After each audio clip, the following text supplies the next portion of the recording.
Welcome to episode 63 of the Camerosity Podcast, the world's #1 open source film photography podcast. My name is Mike Ekman, and we are back for our first episode of 2024.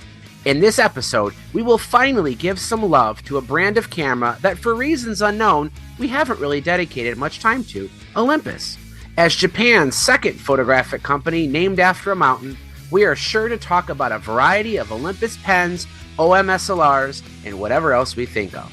Before we get started, let's welcome back the rest of the gang. From Gainesville, Florida, home of lethargic iguanas, is Mr. Anthony Rue. Hey, Anthony, is your front lawn still on fire? No, they had to call it off because we had unexpected rainstorms, but apparently by the end of the week, we're going to have a controlled burn right up to the driveway. Next, from Yellow Springs, Ohio, a man who has only gotten more popular after retirement is Paul from the Camerosity Podcast. Hey there, Paul. What's the most exotic country you've ever shipped a camera to? That's a puzzler. If I think about it, I guess Iceland. I've only had one camera that I can recall that ever went to Iceland. Last, but certainly not least, from Sydney, Australia, a place where it's always tomorrow, is Mr. Theo Panagopoulos. Hey, Theo, how much do you know about Greek mountains? Well, I know that's where the Greek gods were, and that's where the Greek gods deemed it appropriate that we have a good camera, and Olympus was born, albeit in Japan. But that's the way I'm going to take it. But I do have a question. Is it Olympus's or Olympi? Or is that something we're going to solve today? I don't know. We don't have, who's the grammar expert that we know? I think it's Olympus's. It's all Greek. It's all Greek to me. Radius is radii, so I guess Olympus's would be Olympi. I don't know. We always refer to it as Olympi cameras. There you go. with two eyes. I think that's a little too academic for this show. We got a loaded waiting room, so let's let everybody in, and maybe someone will know the answer to that brain bender. It is a full house. Yeah, you weren't kidding. It would appear that Olympus is pretty popular. What was Mamiya? We loaded the room up for in the Greyflex episodes. This one's getting close. All right, we have, in addition to us four, an additional 10 people. Some return guests. Tim Peters is back. I see AJ, Howard Sandler, Mark Faulkner's back. Patrick Rapps is back. I see a few people that I do not recognize, though. Let's start with Stephen Strangeways. Stephen, welcome to the show. Thank you very much. Have you been a long-time listener, first-time caller kind of thing? Exactly, and long-time reader of the website as well. Awesome, thank you. Josh Barker, I see you pointing something at the camera. Welcome. Thanks. You want to introduce yourself? Yeah. I'm Josh. I'm from Huntington Beach, California. Been listening for a while, but always working when you're recording. So I thought this time I'd try to join. Yeah, awesome. Appreciate it. Yeah, I mean, I get that a lot from people saying, I wish I could join. We haven't done a European episode in over a year. So, there are other people that we'd like to get in here. But in order to have Theo from Australia, plus 2 different time zones in the United States, that can get a little difficult. But welcome. I'm glad you're able to join. Thanks. Patrick Casey, you've been on the show before, haven't you? I have. Yeah, okay. I've been away for a bit, but I am now back. Remind us where you're from. Portland, Oregon. All right. And a longtime Olympus user, for what that's worth. Awesome. Hey, there's nothing wrong with that. Robert Coates, welcome. Hi, how's it going? All right. You want to introduce yourself? From Huntsville, Alabama. I was actually on the half frame episode. That's right. Okay. Your name does look familiar. I don't remember everybody we talked to. Sorry. No worries. Huntsville, Alabama. That's Space Camp, right? Yep. Space Camp, Rocket Center, all that good stuff. I remember visiting that when I was a kid. They had a Saturn V rocket laying on its side there. I would imagine it's still there because it's probably hard to move. Yep, they still got it. And we'll come back to Tony Placia. Looks like you were able to get in. Did I say that right? Yes, you did. I think I got my video working. Can you hear me okay? Yeah, you sound great. You look fine. Great. Yeah, I've been listening to a lot of your podcasts. I really enjoy the conversation about film cameras and film itself. And I have 3 Olympus cameras, so I thought I'd join in. And when you're ready, I'll be glad to contribute. Awesome. And Patrick Rapps, I know I've spoken to you many times before, but for some reason you don't look familiar. Well, wearing that's a because hat. I'm not in the same room. I've moved to my camera room. That's right. He's got a really neat backlit cabinet behind him, so we always like to analyze people's backgrounds. Other than the backlighting, it's not that different from Theo's. At least looks I know it. somewhat That's similar. why I did it, because it's the same Look at cabinet that. at IKEA. Awesome. Yeah, Very cool. Yeah, I thought it looked familiar. Welcome, everybody. Like I said, we're going to do Olympus. Most of you have been on the show before, but for those of you who haven't, this is the first time you're experiencing the live recording. So we do a lot of editing, getting rid of the ums, and you're on mute kind of thing. So you'll hear a lot of things that you don't normally hear during the normal episodes. But before you guys joined, we got asked a whopper of a question. I don't know how many of you are cunning linguists, but we wanted to know what is the proper plurality of Olympus? Is it Olympuses, or what was it, Olympi? Is that what the question was? Yeah, Olympi, like octopi. Does anybody know? What should we go with? I vote for Olympi. Yeah. I think it'd be Olympi because it's Greek, wouldn't it be? Olympi? Ooh. I'm going to say Olympus because so many times when something ends in an S, you just use the same with an apostrophe. Okay. Now it would have to be OMD S, but that's just the updated. I usually just say 2 Olympus cameras, and I leave it at that. Yeah, exactly. I always go with Olympus cameras. It's the same thing with car manufacturers. You can't pluralize the names, so you just throw in cars at the end and pluralize that. Well, see, there you go. We've increased our academic reputation by a tiny bit today. So the Camerosity Podcast, asking the hard questions. So we're gonna do Olympus. Oh, we forgot AJ. I did say AJ. I just didn't really actually let him speak. So AJ, welcome back. Always a pleasure to see your highly organized background. In the for those of you who listened to our live episode, which wasn't really that live, Theo commented on how I wasn't tiptoeing around my room. I had said that I had cleaned the floor, but Theo, you'd be proud to know that it's a complete disaster again. So I have to avoid stepping on stuff to traverse from one side of this relative. Mark Faulkner has, of anybody in the no, Paul, you've been here too, but Mark has been in the room I'm sitting in, and he use your words, Mark. You were amazed at how much smaller the room actually is than it looks in the pictures. Yeah, I feel like your camera must have some sort of spatial portal or something, because it looks way bigger here than it does in person, especially when you have all the cameras strewn on the floor. Yeah. I was there last time. It's the anti-TARDIS. Yeah, this room is because I framed it out 2 years ago. It's about 10.5 feet wide by about 13 feet this way, which isn't like normal bedroom, home office type room, but with the shelves and all the clutter, it kind of tends to like combine in on you. But then the wide angle lenses of my laptop tend to make it look bigger than it really is again. But enough about rooms. Olympus, let's see. Gosh, where should we get started? Rather than me ramble on about history, which anybody can just load up Camera Wiki and read about, where should we start? Anybody want to just kind of maybe bring up what their favorite model is? Patrick Rapps has the Gothic lens cap from the pen, one of the more iconic logos. Were they famous for lenses or something first? That's the one question I've got. Did they actually create lenses for other cameras? Because you see them on things like the Mamiyas and so on. Yeah, I mean, Olympus's early history was similar to other optics companies like Fuji, even Minolta, which really wasn't even Minolta. Their name changed a couple times too.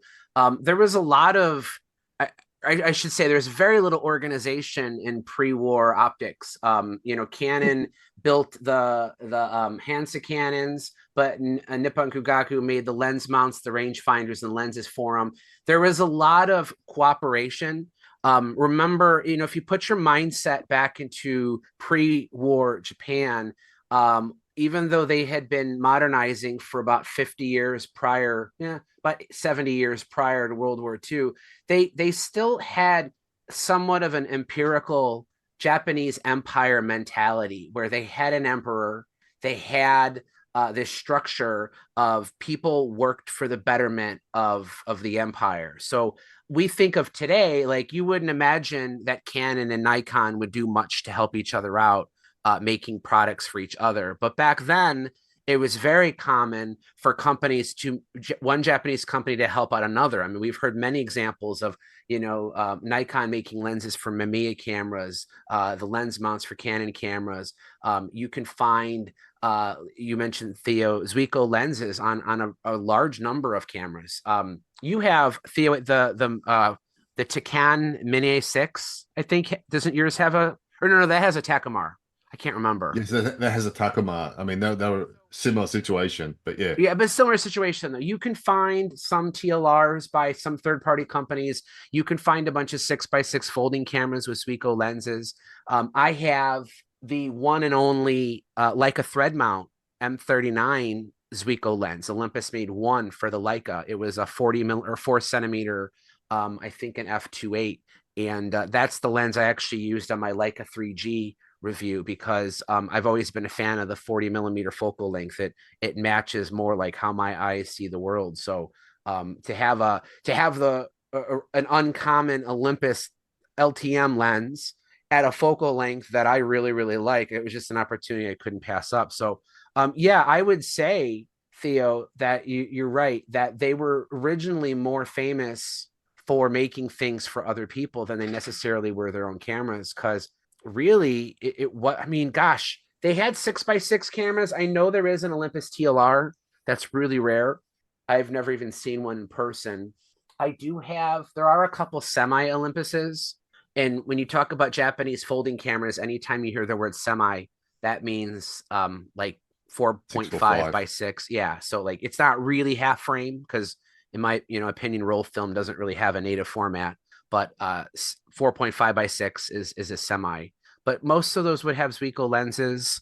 So, I feel like they sort of meandered the Japanese landscape of optics companies until probably, I think, when Maitani created the pen, was probably the first time Olympus had a true identity as a camera maker.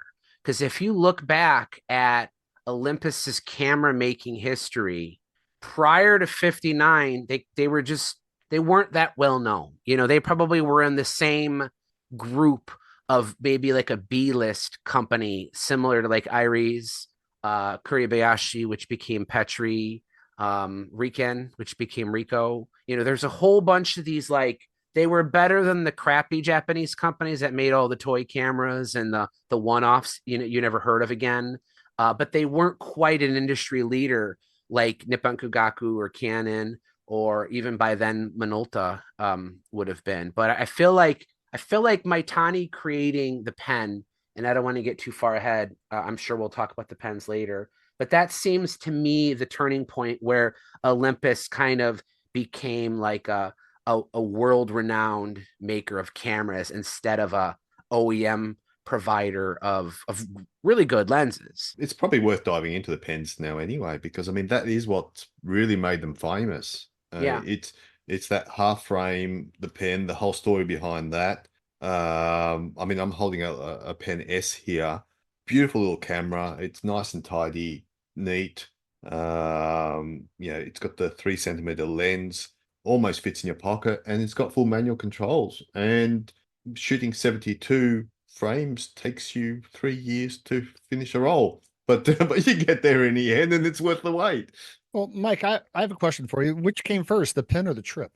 Oh, the pen, big time. Pen. The trip came later. The trip was, I could just look it up, but off the top of my head, I'm going to guess 63. Here, let me look it up. The really funny thing is the trip actually reused some parts from the original pen. In the pen, you've got a little red flag that pops up in the viewfinder, a kind of clear acrylic thing to warn you that it's too slow to take a picture. And that fills the entire vertical half frame viewfinder. And they simply reuse that exact same piece for the Trip 35. And because you've now got a horizontal 24 by 36 viewfinder, it just pops up on one side of the viewfinder and doesn't quite fill it.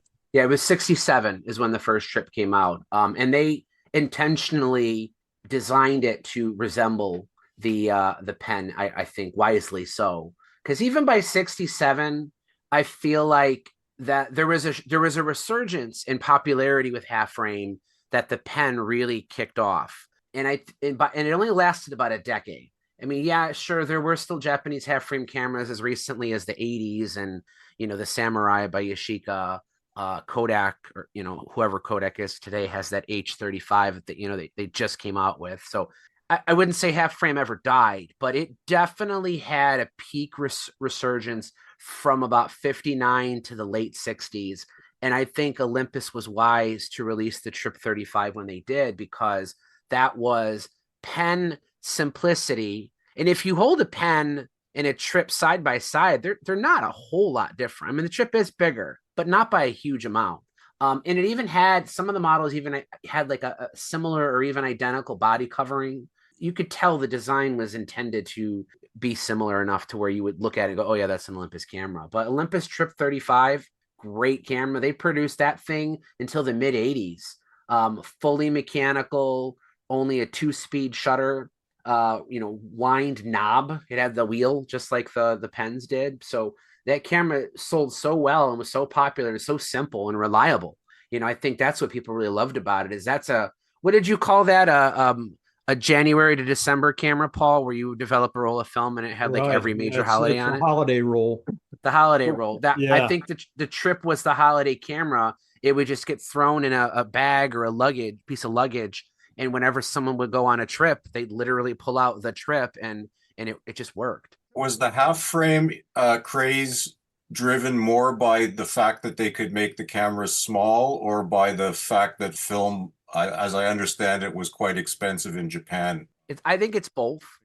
It definitely was expensive. I've even done a little research trying to come up with an analogy of what a roll of film might have cost in the 60s in Japan. And while there is a little bit of me kind of guessing around. I had found an ad somewhere of Konica had Sakura film, which was their brand of film. I had found a Japanese advertisement from the late 50s for Sakura film. And I figured out the amount of yen. It was like, I don't know, 10 yen or something like that. And I tried to do a historical conversion from late 50s Japan to current day Japan. And then I used a currency converter from modern day Japanese yen to US dollars. And there is a bit lost in translation there, but for sake of argument, it came out to be like a 36 roll of film was the equivalent of like $35 to $40 today. Oh, geez. So it isn't quite as literal as that, but it at least proves the point that film is extremely expensive. So it was hugely appealing to people. For the same amount of money, they could get twice as many pictures. And those Zuiko lenses were so sharp that they could very easily be printed, 4x6s, 5x7s, even 8x10s. You could get pretty decent quality on an 8x10 print. Did anybody make infrastructure to sort of like slide projectors for half frame? Or sure, I'm sure they did. Yeah. I don't know though who. I know in the United States the big killer of half frame was just Kodak hated it, and most of the photo finishers did not have a good way of handling developing of the half frame images. So it wasn't the advent of really small full frame like the Raleigh 35s that killed it. It was. I don't think so. I think that film just got cheaper. Yeah, Kodak, I think, exerted their will was part of it. I think film got cheaper is part of it, but also like you said, the Raleigh 35 and full frame cameras were shrinking in size. I mean, honestly, even the Trip in some ways probably helped, bring a half frame to an earlier death, because if your goal as a photographer is to have a small, portable, lightweight, easy to carry camera, and the year's 1967, and you're standing in a camera shop and the salesman hands you a pen, and then on the other hand, he hands you a Trip, and you're kind of like weighing them back and forth, you're going to be like, gosh, it's not that huge of a difference. And then you get the perceived higher quality of double the image size. And let's be honest, sometimes people with larger hands don't want a super small camera. So there may have even been some people who didn't like the pens because they were too small. But to answer the other half of your question, Howard, when the pen was being designed, because I've read a little bit about it, it's a pretty fascinating story. I'm fairly certain I've shared it before, so I won't repeat too much of it now. But Maitani was essentially like the young guy, the new young whippersnapper that was working for Olympus, and they didn't really know what to do with them. So they kind of gave him a job, like busy work. They said, design us a camera for under 6,000 yen that could do this, this, and this. But it has to be cheap. It has to be easy to use. And, at the time, the second cheapest Olympus camera was something like 20,000 yen. So he had an incredibly tiny budget to work with to come up with what became the first Olympus pen. And he ended up deciding on half frame because by making it smaller, the parts were cheaper to make. But not only that, he needed a tiny lens that had small coverage. And then it also allowed him to shrink the shutter down in size too. So I don't think that the primary goal for Maitani, who created the pen, was I'm going to create a half frame camera. I think he wanted to make the most affordable camera that was as high of quality as he possibly could. And it just so happened to be half frame, which just so happened to appeal to a lot of people who wanted to save on the economy of developing film. So the half frame popularity didn't start with the pen. There were others maybe before. I'll answer that one of two ways. What we call half frame, we generally refer to as 18 by 24 on 35 millimeter film. That's going back to the late 1800s. That was Edison's frame size for the kinetoscope. Oh, yeah. Right. I didn't think about that. That's movie size. Yeah. Right. So if you think back to the original motion picture cine cameras of the early 20th century, they probably didn't measure them in millimeters, but whatever the inches equivalent to that would be, was basically 4 sprockets. Edison's cameras are what standardized the spacing of the sprockets on 35 millimeter camera. So a full frame 36 millimeter image is actually just 8 sprockets. So half frame is 4 sprockets. So back then, when the first still cameras were created that used 35 millimeter motion picture film, they rightfully used the same size exposed image. The Ansco memo, there's an Agfa memo too. There's a bunch of them. The Tourist multiple had it. A few others. Even when Oscar Barnack wanted to create the first Leica, he wanted an image larger so that he could test the film and get the best possible image quality. So he was really the first. I mean, there were other people that did it too. I don't want to get in the ins and outs of someone being the first, because you're always going to be wrong no matter what you say. But Barnack created the original prototypes of the Leicas being what they called double frame. So you had single frame and double frame. And that terminology was pretty commonly used up until about the war. So you had cameras like the Universal Mercury, which is actually something like 17 millimeter by 24. It's close enough though. So half frame, what we call half frame now, was single frame, and full frame, what we call it now, back then was called double frame.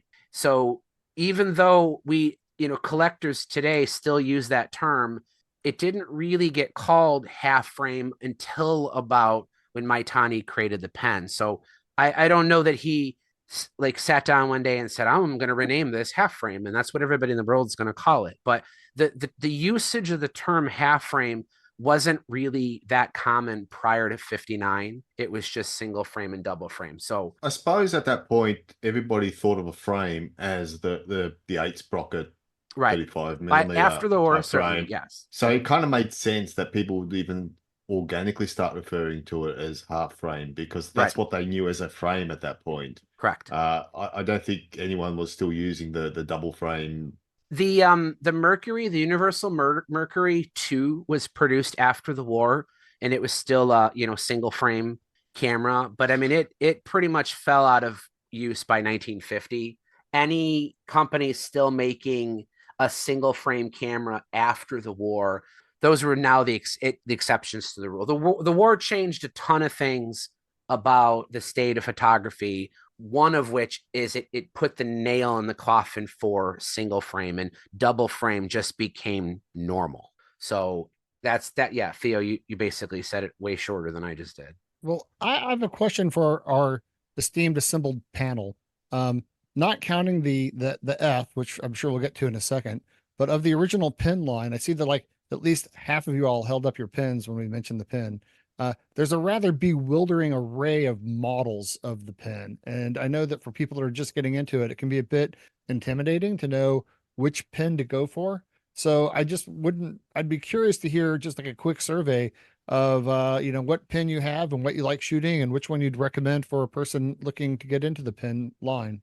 I think I've got a few of every, mostly just as a collection, but I did shoot with them quite regularly quite a few years ago now.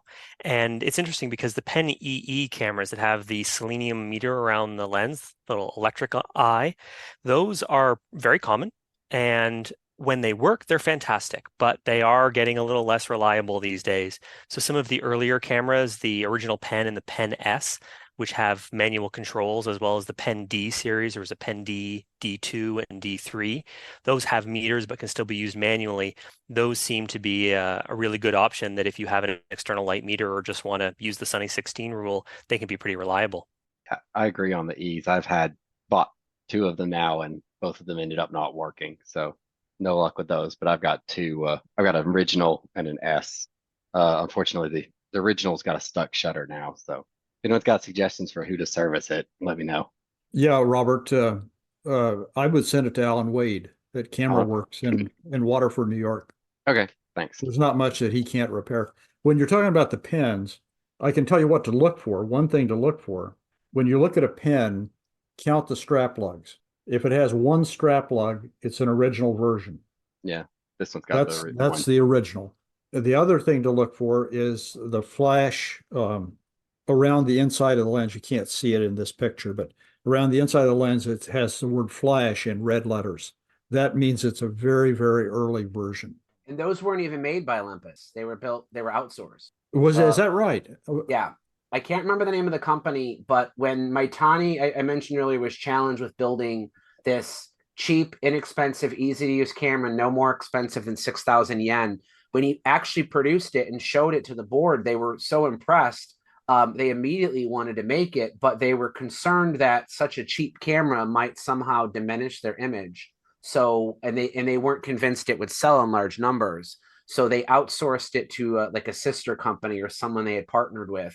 But demand was so high so quickly that company immediately, their capacity was exceeded, and Olympus kind of swallowed their pride and said, all right, we'll take it over. But that's the difference, Paul, is the ones that have the flash and red letters are the originals. Well, the other part of the story is they're exactly like Rolly 35s. It's the thinnest aluminum I've ever seen on a camera shell. And it's really rare to find one, even a brand new one. I think you can find dents on it. This one is like new in the box, and it has two dents. It's a really thin aluminum. So if just the slightest amount of walking around with it, you can ding it up. I think in addition to thinner aluminum, the common thing you'll see with cameras that often are dented is the small ones with the wrist strap.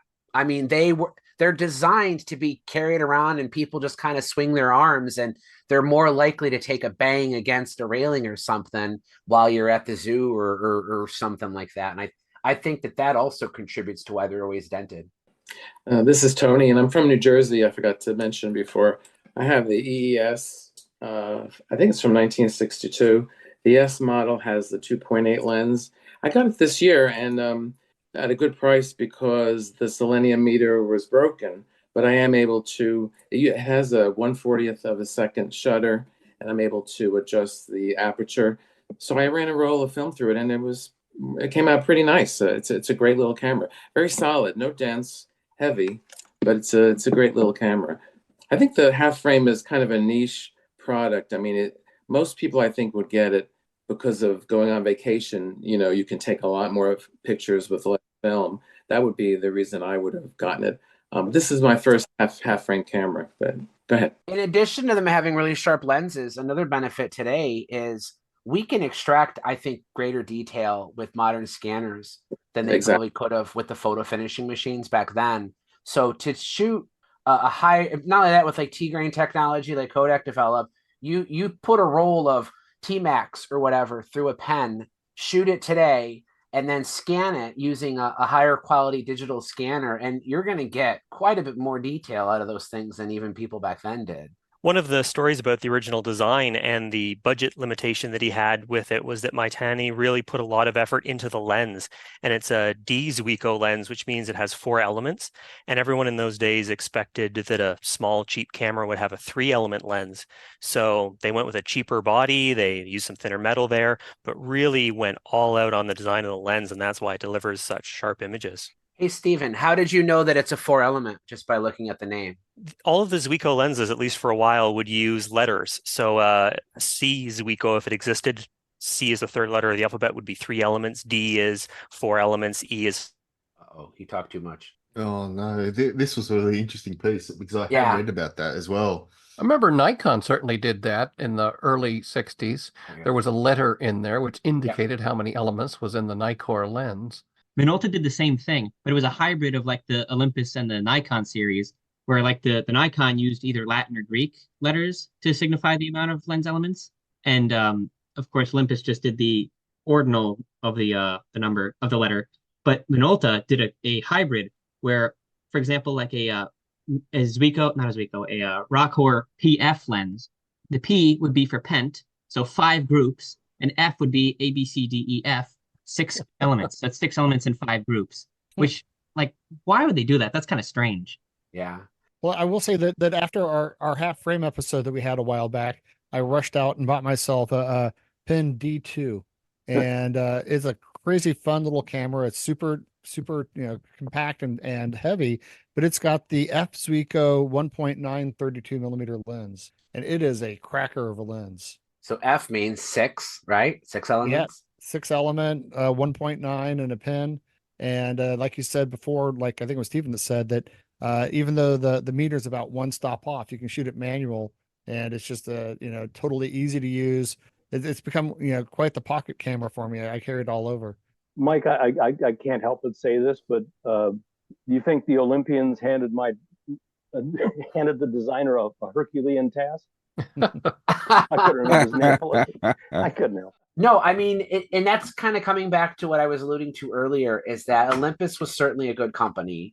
They were well known within Japan, but I don't know that they had an identity until Maitani created the pen. And then just about the time when Half Frame was dying, he came out with the OM series, which originally was the M1, M actually standing literally for Maitani, but Lights had an issue for whatever reason, with at the time a small Japanese company coming up with an SLR called the M1 when they also had an M1. So they ended up just adding an O in front of it. But the first year that the OM1 was in production, they were called M1. So if you're a collector and like little variants like that, if you can find an OM1 that's an M1, it's worth a little bit more. But otherwise, they're the same camera. Mike, which came first, the Pen F or the M? Pen F. The SLRs came in the 60s. The half frame SLRs were all 60s. Okay. The M came out, and correct me if I'm wrong, Paul, 72, 73? Earlier than that, I think like 70 or 71. I don't want to quibble, but I'm almost positive it was 72. I mean, it's a silly thing to quibble about. Yeah. I just remember I was shopping at the time, and it wasn't quite available in 70. It would have been announced in 72. Perhaps in this country you couldn't get them until late 72, early 73. I'm on the Olympus website because, believe it or not, we get once a year we get a technical rep from Olympus, and they're always coming down talking to us that before Olympus even got into the photography side, which was in the 30s, in the 1800s, they were into microscopes. So they were working on lenses way before they were anywhere near photography. But I got the Pen F over here, and it's September 1963. I did an article last year on ranking each Japanese camera maker's first SLRs, and Olympus is the only one I had to go to a half frame, because they really, once the Pen series took off in terms of 35 millimeter, that's pretty much all they focused on. The Trip was their first attempt at a full frame 35 millimeter camera. They did have full frame SLRs before the OM that were full size, and they had I one don't hear much SLR. about them. I don't think they were anything special, but It's not plural. There was a single model. Can anybody name what the 135 millimeter full frame SLR was before the M1? was it FTL or something like that? Yeah. Yeah, you're right. It was called the FTL. Yeah, I think I've seen it in like a junk box in some yard sale. So this camera, the big deal with these is that they're a M42 screw mount. And so it's one of the few, like I mentioned earlier, I have a Leica thread mount Zuiko lens. Well, these lenses are the only Zuiko lenses you can get in screw mount. So finding the FTL was only made for about a year, I think maybe 18 months. You can find the bodies pretty easily on eBay, but rarely with a lens. And the reason is that everybody wants to shoot a Zuiko on a screw mount. So you could adapt this to a Pentax to any number of screw mount SLRs. But one thing that is kind of neat about it is it supports open aperture shooting. In order to do that, it has a locking pin. So we've talked before about the Pentax ES2, the Yashica AX, the Electro AX, the Shinon with the CE, I think it's called the CE 2, 3, whatever. They usually have some kind of mechanism on the lens mount that allows you to positively know when to stop rotating the lens. Like if you think about it, a normal screw mount, you just tighten it until it stops moving. But every camera is slightly different. You know, where that lens actually stops moving is slightly off. And that slight difference makes a difference in the position of everything. So in order to have that coupling between the body and the lens correctly, these companies usually had to add either a little notch. I'm not going to try and show it, but there's a tiny little notch inside the lens mount that slides into a pin on the body, so that even though it's still a screw mount lens, when you get it as far as it'll go, it clicks into place. But I would disagree with you, Howard. This was actually a very good camera. That they were built to very good quality. It's a larger body. It's more the size of like an Minolta SRT 101 in terms of size, because the M1, the OM series were very famous for how compact they were. This is more like the classic 60s full frame size, but the build quality on it's very, very good. The lenses are excellent. This is a G Zuiko, so it's a 7-element lens. They did make a couple other lenses in that mount, but the one thing I would say the one con for the FTL is it's just kind of generic looking. I mean, it won't excite you like some other cameras might, because there wasn't a lot of inspiration in terms of design, but I would say that this camera was built to as good of a build quality as other later Olympus SLRs. They're just hard to find with a lens, because like I said before, everybody wants to sacrifice the lens for digital. When was that in production? Is that late 60s? So it came out. So we looked it up. The M1 came out in 72. This came out in 71. So this camera only beat the M1 by 1 year. Okay. I think because I've done a full review of this, I should read my own review before I talk about it. But I think this camera was in production as early as 69, but for whatever reason, it kept getting delayed. The most common version of the story is that Maitani had nothing to do with this. He was aware that it was being made, but it was almost like an insult to him that he was working on, because they're like, sorry to jump around, but there actually is a prototype of the M1 that looks completely different. It looks more like a Bronica, a miniature Bronica or a miniature Hasselblad. Like that Rolei one, the Rolei SLR. We were talking about it on 1 or 2 episodes ago, the 6006 or something.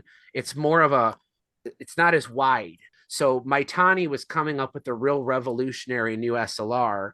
I think the bean counters at Olympus were starting to get impatient, and they said, well, we need something. And Maitani wasn't going to be ready with his new camera for another couple of years. So they sort of rushed this thing to be created. And by the time the FTL came out, the M1 was only a year away. So this was a stopgap. It's got a very much a Mamiya look to it, doesn't it? Well, and it's funny because I've not found a book. I've looked around on various Olympus historical websites. There's a whole lot of theories about who made this. Some people say Olympus did actually make it, but that just seems hard to believe, because at the time, for them to have put all the effort to create a brand new SLR from scratch when they were already working on another brand new SLR that they knew would only be released for a short period of time just seems highly implausible. Because I mean, this camera is unlike any other camera Olympus has. And it's not even in the Olympus Museum website. Yeah. Webpage. So, but I have looked at a whole bunch of Pusinas. I've looked at a bunch of Shinons, even some Ricos, some Mamiyas, like you said, Theo, and it doesn't perfectly match any other brand that I've seen. So somebody made this camera, and most people tend to believe it was not Olympus. We think that somebody else kind of had it already in the works, and they maybe paid them money to finish it. Maybe they collaborated, maybe they gave the basic specs to some other company and just said, build this for us. But no one knows for sure. I mean, even the few times there was an interview that Maitani did, I think in 2005 before he passed away, he doesn't even mention it. Like, it's such an afterthought that just no one really knows who made this camera. I think a lot of people assume it's going to be a known company, like it's going to be Minolta, but there were a lot of companies that never released things under their own names. Like you were talking earlier about the original pen, that was originally made by a company called Sanko Shoji, which is not a name anyone would recognize. So it's entirely possible that the FTL was built by a company that never made things under their own name, always just contracted and outsourced manufacturing from other companies. It's interesting that Maitani felt the need to have a totally new lens mount when he did the OM or the M1, and he decided he wanted a bayonet, not a screw mount. That's interesting.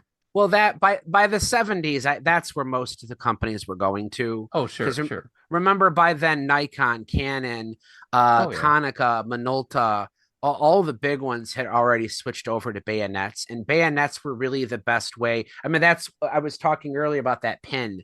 You have to positively mount a lens to where it's always in the exact same spot, and that's really hard to do with screw mount. So bayonets offer those advantages and they're also just easier to put on and off, minus the Canon. And even Pentax went to the K mount. So when they went over, that was it. Yeah. Well, Mike, before we completely jump over to the M series, I just want to give a little bit of love to the Pen F and the FT, which I think is just one of the most genius designs of any camera. I mean, it's just, there's so many innovations. It's such a solid camera. You know, I think it's one of the few SLRs that I think actually stands up to, let's say, a Leica M3 as far as just this innovation per ounce, and just the quality. The lenses that come with that camera are spectacularly cool and good. I know that when I traveled to Japan in November, my primary camera was my Pen F with the 1.4 40 millimeter. And I just think that for anybody who's interested in an SLR, you know, even if you're only marginally interested in half frame, that the Pen F is such an exquisite design that it deserves, you know, at least, you know, attention and experience shooting it. Because I don't know many people who have shot with a Pen F or an FT who don't recognize what an amazingly cool camera it is. It's a marvel of miniaturization in that they were able to get like the SLR viewfinder in that, and they were able to do that using the Paro mirror system, which if you ever look through the viewfinder of a Pen F, it's really bright for a Paro mirror. So that's, you know, kudos to Olympus for being able to make mirrors of that high quality that it looks that good. Well, and the shutter is a focal plane rotary. And the benefit to that is it flash syncs at all speeds. You know, unlike your typical horizontal or vertical focal plane shutters that can only X sync up to a certain point. When you have the rotary shutter, like the robot. The robot had a rotary shutter. So it's not the same as the robots, but it's still a rotary shutter. And that's Tim, do you know the material it's made out of? Was it like titanium or something? They had to use a very, very lightweight metal. Yeah, I think it might be titanium. That sounds familiar. Yeah. Steven shaking his head. Yeah. It's definitely titanium. Yep. Yeah. So, and that's, I mean, you know, Apple won't hesitate to remind you that the new iPhone has a titanium frame, but in the 1960s, getting a lightweight material, not only just getting the raw material, but machining it to that thin of a piece and that precise of a tiny thing was a tremendous engineering feat. It was super hard for even Nikon, like in their original Nikon F, getting the titanium thin enough for the foil was so difficult at the first, I think 100 units or something were given cloth with shutters. silk shutters because they couldn't get the titanium thin enough. Yeah, that's true. And if you look at a lot of older cameras, they had shutters, leaf shutters that were made by other companies. And then when we got into vertical metal bladed focal plane shutters, those were often made by Copal. So there was a brief time period where you had Olympus designing and making their own shutter that's, I think, a little bit unique. Very true. Yeah, the pen, I don't want to skip over the pens, the pen FSLRs, but I've found almost anybody that has owned a pen FSLR almost always raves about it. Like, I don't know that I've ever run into someone who owns one is like, it's okay. It seems to be like, once you handle it, because like Tim mentioned, they were able to fit the entire prism in sideways. That's why it has a flat top. It doesn't look like prism, a normal. It's a mirror. That's the cool part about it. It's a Poro mirror. I've actually just started shooting with mine for the first time. I've got the first film through it, and I have to actually, and I've got the FT, and I'm really enjoying it. I actually didn't realize what I was missing out on until I actually started shooting the last couple of weeks with it. It's really handy, really easy to carry around. I've got the 38mm lens on it, and then and I've also got the 100, which I believe is actually quite a beautiful lens for portraits. My personal favorite lens is the I've got the 25-2.8, which is an awesome lens too. Anthony, wasn't there a pen lens that you said is notorious for either desilvering or separation or something? Oh, it's one of the wide angle lenses. It's one that Johnny's been trying to get for ages, and every copy he had was trash. Okay.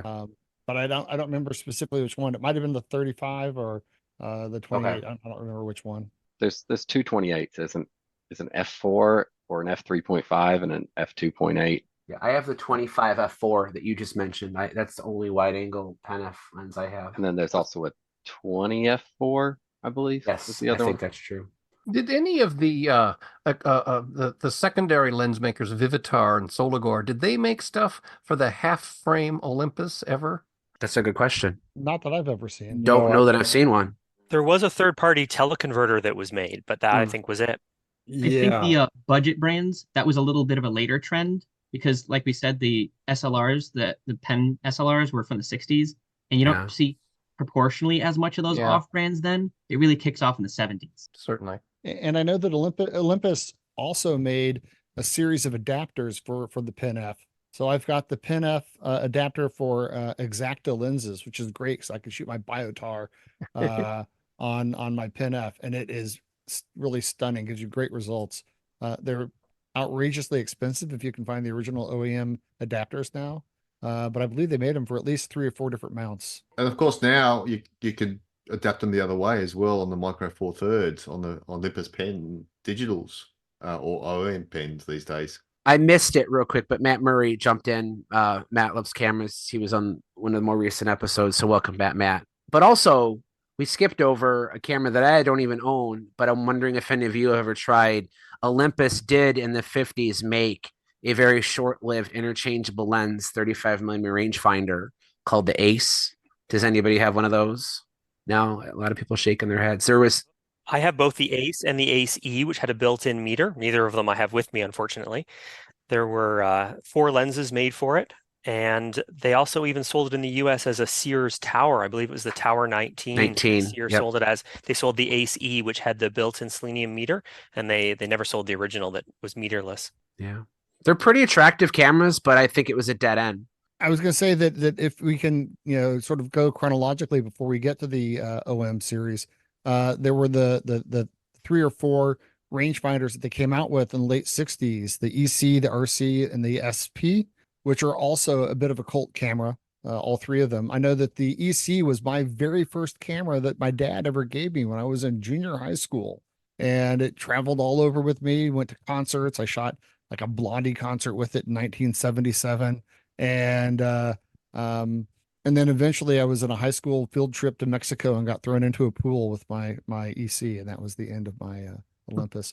But all of those, especially the SP, even though it's a little bit large for my taste, has an exquisite lens on it. The RCs, like the great, like Goldilocks right in the middle of the camera, that I would probably recommend to most people if they're interested in getting into these fixed lens rangefinders. All 3 of those are really high quality, fairly affordable, and extremely reliable.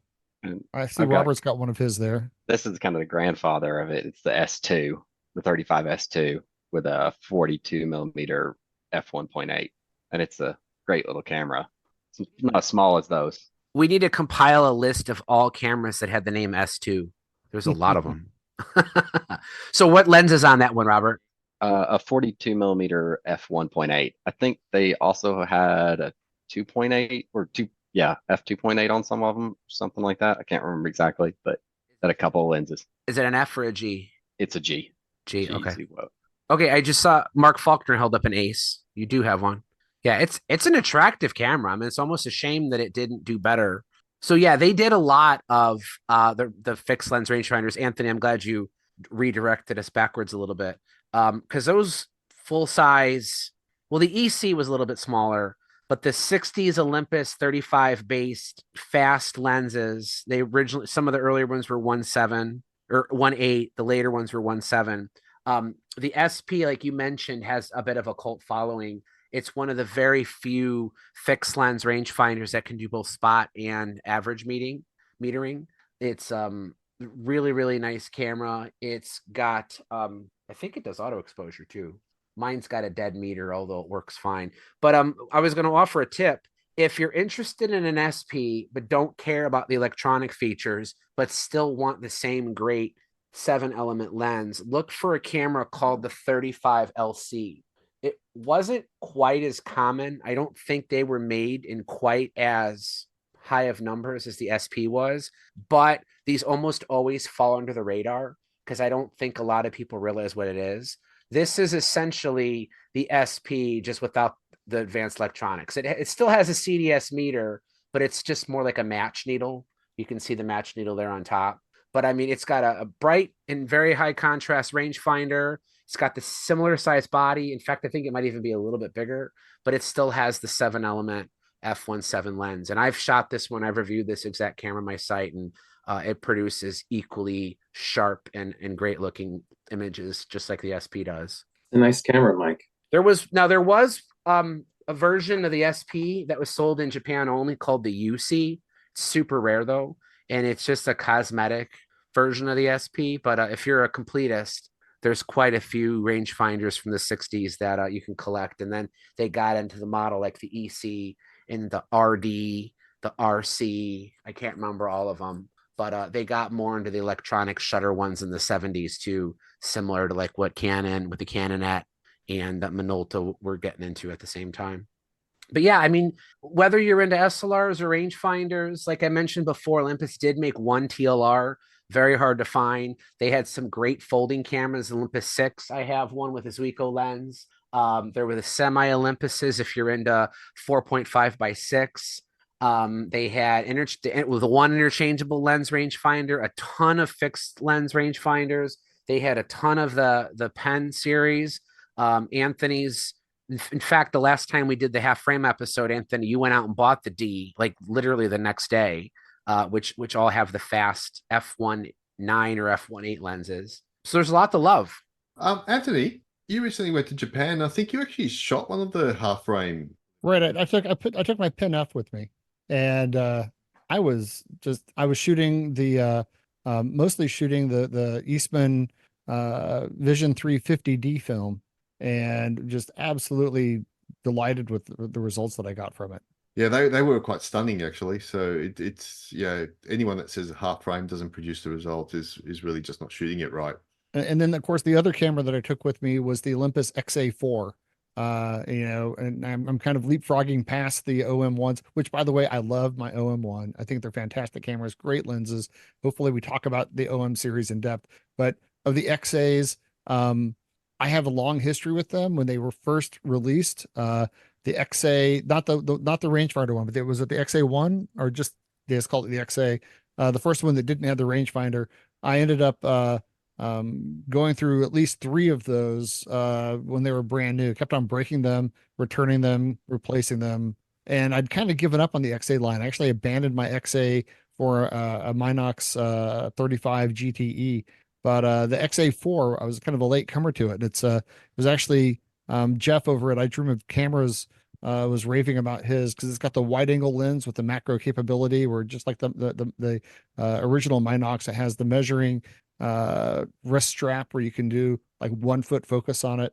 And that XA4 is just a firecracker of a little camera. I can't even, it quickly jumped up in my list of most shot cameras because that combination of that lens and that form factor is just a fantastic carry camera when you're traveling. Well, Anthony, do you know who designed the XA? The same it was Maitani. Yeah, Maitani. Yeah. Maitani is responsible for the pen, the OM1 M1, and the XA. So you look at probably Olympus's 3 best lines they ever really sold during the film era were all created and conceived by the same guy. And I think he did the stylus too, I think. He might have, yeah. I don't know. It was late. I mean, it was late. It was late. Career, it would have been late in his career. But yeah. I mean, and what's interesting too is when you look at those 3 cameras, like they're so different. I mean, like there's no design consistency between the 3. I mean, he truly just started over and said, I'm going to make something great. And then he did. And he's like, all right, I'm going to make something else great. And then he did. And then he's like, I'm going to try it again and do it a 3rd time. And he did. And what he was able to do, I lack the technical knowledge of it, so I'm not going to go into it too much, but he had to do some lens voodoo. Stephen, maybe you know what I'm talking about with the XA, because that camera reverse has retrofocus lens. So explain that. Well, it's basically like a telephoto lens, where a telephoto lens is physically shorter than its focal length would be. It's a wide angle lens in the XA, but it's physically shorter than its focal length, which allowed them to tuck it in closer to the film and make the camera more compact. So 6 element, I mean, if you picture what the size of the XA, I mean, it's a tiny camera. They squoze, is that a word for grammar Nazis? They squoze in a 6 element reverse retrofocus telephoto lens. It's actually wide angle into that itsy bitsy body. And somehow it was amazing. So there was a lot of voodoo in designing that camera. And it just, he's up there, with Fukeda, Oscar Barnack, Nagel, is in my mind one of the greats in terms of camera designers of the 20th century for sure. Would that be a retrofocus lens? Like the early SLR doing a wide angle lens, they had to, or are we talking about a different optical yada yada entirely? You're talking about retrofocus, and this was reverse retrofocus. Okay, all right. Telephoto. Yeah. It's not a telephoto lens, but they use the same principle as a telephoto lens to squeeze as tiny as possible this little bitty lens. I mean, it's small. I mean, the camera's tiny, like as it is. So to get a 6 element lens in there had to have been a huge challenge. So, and yeah, the XA is the only one with a rangefinder. So Anthony briefly mentioned the XA1. That's not the same thing as the XA. The XA1 was an economy model. But they had the XA 1, 2, 3, and 4, and then the original XA. You can get some of them in different colors. I think, Theo, don't you have a red one? Or am I thinking of somebody else? No, I've got the XA3, which is red though. Yeah, I knew you had one of them was red. Yeah. And this one's got the 1600 ISO option as well, which is really nice. They were all pretty good. So Anthony, are you happy we completely skipped over the OM series now? I think the thing that gets forgotten is that when the XA came out, it was one of the first, if not the first, cameras advertised as being caseless. Prior to that, you'd have a rangefinder camera and you'd have an ever ready, or as people like to call them, never ready case that would be leather. It would screw into the bottom and have a top flap, or you'd carry something in a case that you'd have to open up and pull the camera out. And the XA had the sliding lens barrier that covered over the lens, covered over the viewfinder, had a little separate, on the original XA, had a little separate cover for the rangefinder window. So you didn't need a case for it. It was small and compact. You could throw it in your pocket and just quickly and easily get it ready to shoot without fumbling with a case. And that design carried through to the stylus film cameras, and there were stylus digital cameras with that same design that a lot of other companies adopted as well, but it was kind of the first. Yeah. I mentioned in a recent episode the Canon MC, which doesn't look a ton like the XA, but it still has that similar collapsible clamshell design. Minolta had a camera like it too. Pentax had a camera like it too. So I don't know that to be true, but it makes perfect sense, and it sounds like something they would have advertised it as being caseless for sure. But I guess we should step back to the OMs, because I feel like that's the one that people are probably maybe equal to, if not more passionate about than the pens. The one thing I will say, the first time I ever handled an XA, or I'm sorry, the OM, I had an OM2 was my first one, and then I later got a 1 and then a 4. I've never had the 3, which is super expensive. But anyway, the thing that just impresses me so much about all the OMs is just how compact it was and when it came out. You know, when you compare 1972, Nippon Kogakure was still making Nickermats. You know, Canon was still a couple years away from the AE1. And even when they did come out with the AE1, the OMs are still smaller. When you hold the eyepiece to the pentaprism of an OM to your eye, it almost like goes beyond the edges of the prism. Like the frame is like they used every last millimeter of possible space to squeeze in a full-size eyepiece, full-size pentaprism in as small as possible of a body. And the packaging of that camera, to be honest with you, is probably some of the technology used to shrink down the XA. So I'll contradict myself a tiny bit and say there's no design commonality between the pen and the M1 and the XA. Externally, I still think that's true, but I will say the one common thread between all 3 of those is upon each camera's release, they were smaller than anything else anybody else was making at the time. And again, it seems like Steven is our Olympus technical guru here. Isn't it true that the reason the OMs have the shutter speed selector around the lens mount because they were able to shrink the linkage to the shutter? They were able to put the shrinkage down at the bottom of the camera and save a lot of space in the overall height of the camera by doing that. So that, I think, is the most polarizing feature. The Nickermats are the same way. For those of you who've never handled one, picture that a typical SLR or even a rangefinder, almost always there's a knob or a dial on top of the camera that you rotate to change shutter speeds. On the OM series, it's a collar that goes around the lens mount. So you're kind of cradling it with your fingers. Yeah, AJ is holding one up. A lot of people, once you get used to it, really, really like it because you're basically can quickly snap between shutter speeds with the same motion you would to focus the lens or change the aperture.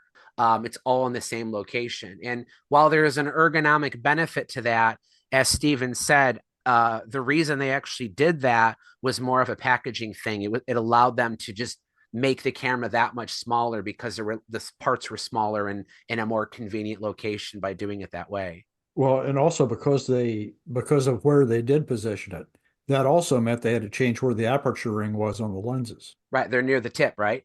Yep. They're on the outside. But not on all of them. I actually got corrected on that. Yeah, no, not all. Not all of most of them, though. Definitely later on when they went to more zoom lenses, then you would find the aperture ring closer to the lens mount in the body. But I think most of the primes, it's up at the tip by the filter ring. Yeah, the zooms tend to have them by the mount. And there's the benefit of starting with a whole new mount. You've started clean sheet of paper. You can put your aperture ring wherever you want. You don't have any legacy lenses you got to worry about. So pretty clever. For sure. And that's exactly why most people did it. There was one thing on that camera that created problems, and that was the XFP switch for the PC terminal. Professionals hated it because if you were shooting flash that was corded flash and you got on the focal plane, you weren't going to have any images. That was a problem. The other thing was that on the OM1, and this is documented, the reliability wasn't terrific. National Geographic switched over their photographers to their contract guys to Olympus in about 74, 75, maybe 76. And it lasted about a year. They just simply could not get the cameras to hold up. Robert Rodoloni shared a story, exactly what you just said there, Paul, where Olympus was so proud, rightfully so, it was a great camera, but they were so proud of the M1, OM1, that they wanted to get them in the hands of more pros. And they essentially gave them away to certain news agencies, or you said National Geographic. And while they're fine cameras, they're more than reliable and up to the task of a family snapshot, even maybe advanced amateur usage. The rigors of true heavy duty professional use, they just fell apart. I remember W. Eugene Smith. I mean, he was on the payroll, but I remember him in a lot of their print ads of Gene Smith in a mine, probably the Minamata stuff. I think he shot on an Olympus, but I well remember him turning up in their ads for years. And David Bailey. Yeah. W. Eugene Smith also used pens, or was paid to use pen maybe, but I know he did in some of his work. Oh yeah, I remember. I've seen an ad picture. I can just visualize right now an ad with him and a pen, smoking. No wonder the guy died young. But I've got a question about my OM2N. It has this little then sticker on the back with the designer name on it, and I don't know what that would have that's been very from. cool. Can you redo what it says, Mark? This is Mytani Olympus it on does. it. Oh, Yeah. okay, I've never seen that before. That's I very remember cool. him in the print ads as well. The Eye of Mytani. I wonder if that's some kind of a limited edition or souvenir, or maybe it's like Paul's Yellowstone National Park Kodak Brownie, where some clever store just got a bunch of stickers and put it on there. Maybe that was his camera. Or like a dealer thing, maybe. I don't know. You should put it on eBay and say Mytani signature OM1. It's even his signature's even in gold, so that makes it even worth more. Yeah, golden Mytani signature Olympus OM1, and start your opening bid at about like $5,000 and see if you get any action on it. I've seen a lot of Olympus cameras, but that's not one I've seen before, so that's new to me.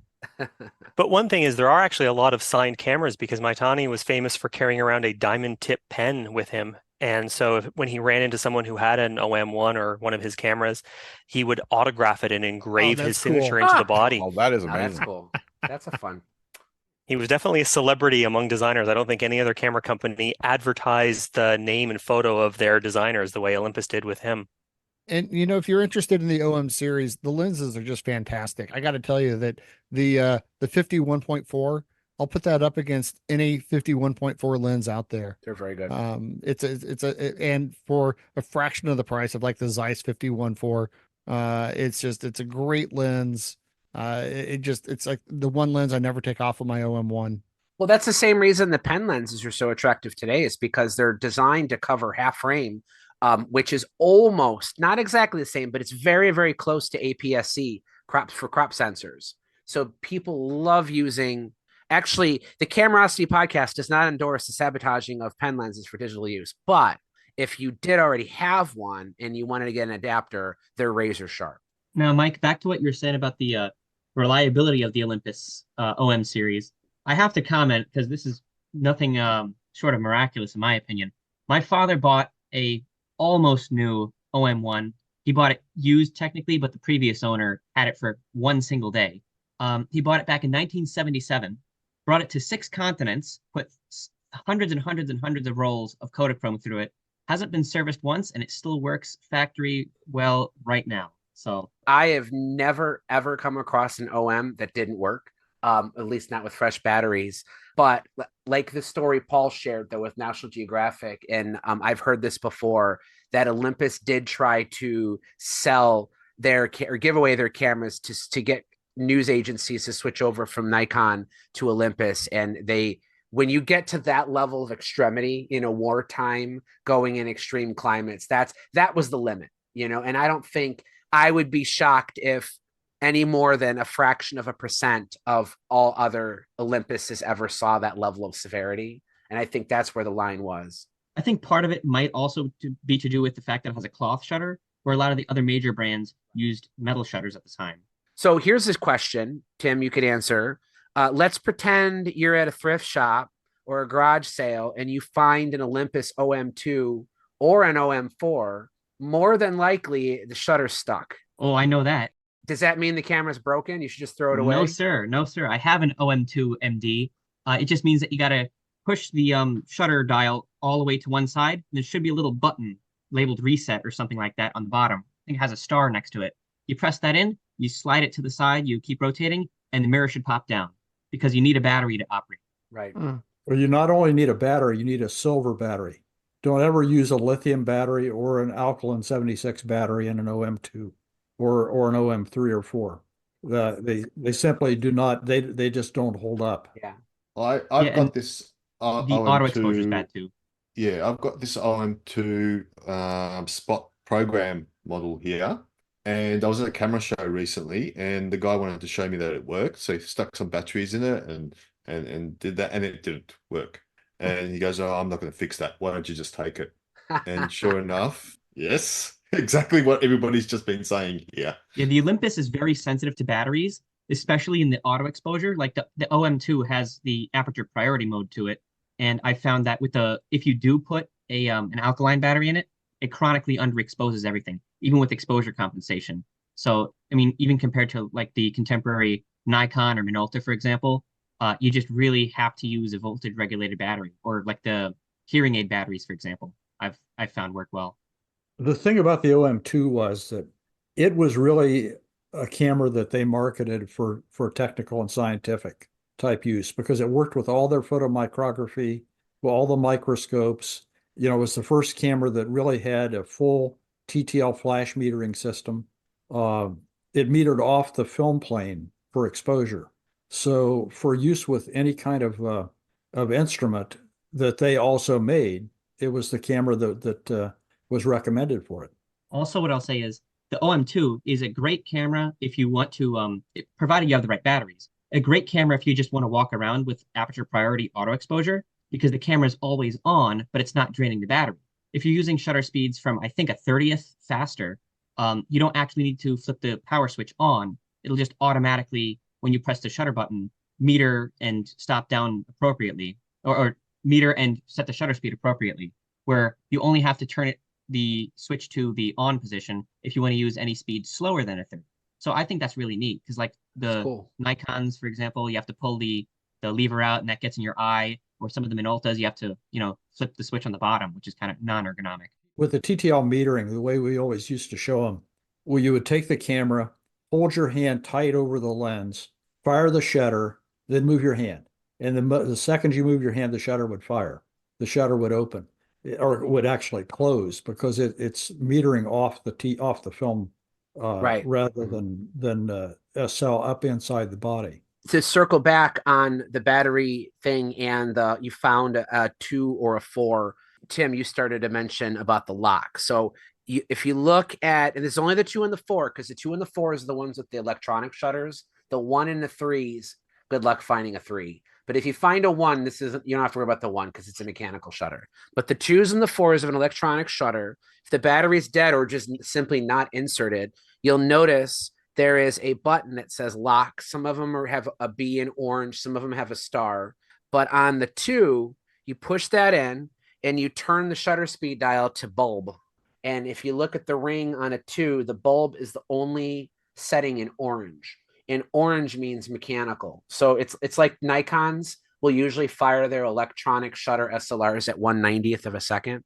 The Olympus OM2, even with no battery in it, if you put it in B, wind the camera, it still fires, right? So this is a way you can test, even without a battery, whether there still could be other problems with it, of course, but this would be how you would test an OM2 on the fly. You just stopped at a random garage sale and found one and just want to make sure it works. The OM4 is basically exactly the same. It still has the lock button, but in addition to having an orange B, it also has an orange 60.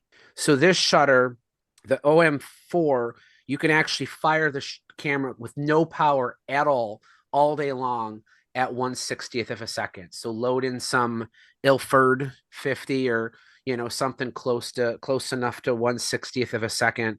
You shoot some Sunny 16, and with no battery in it at all, even though it is an electronic shutter camera, an OM4 will fire all day long with no power. Now, the second you turn it to one of the white speeds with no power and try to wind it, the mirror gets stuck up in the upper position.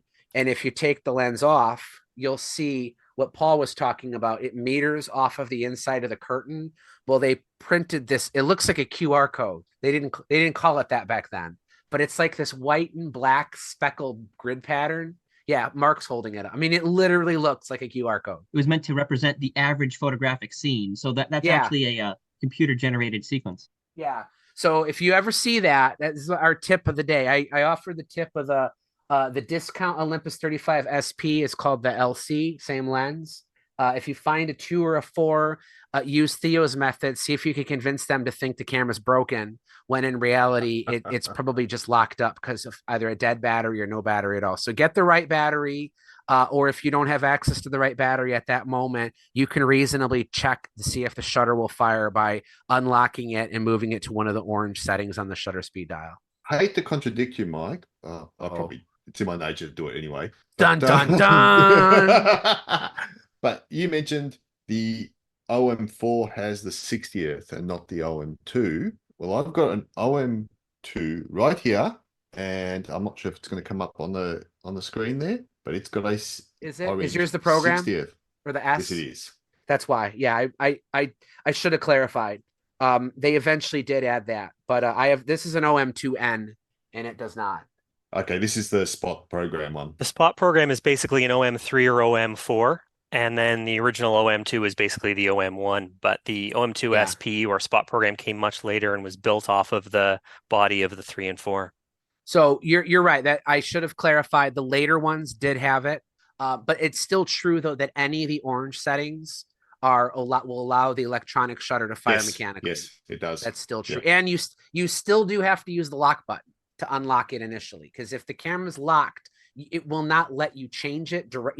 Like if you try to turn the shutter speed dial, it'll get to 1 and it won't go any further.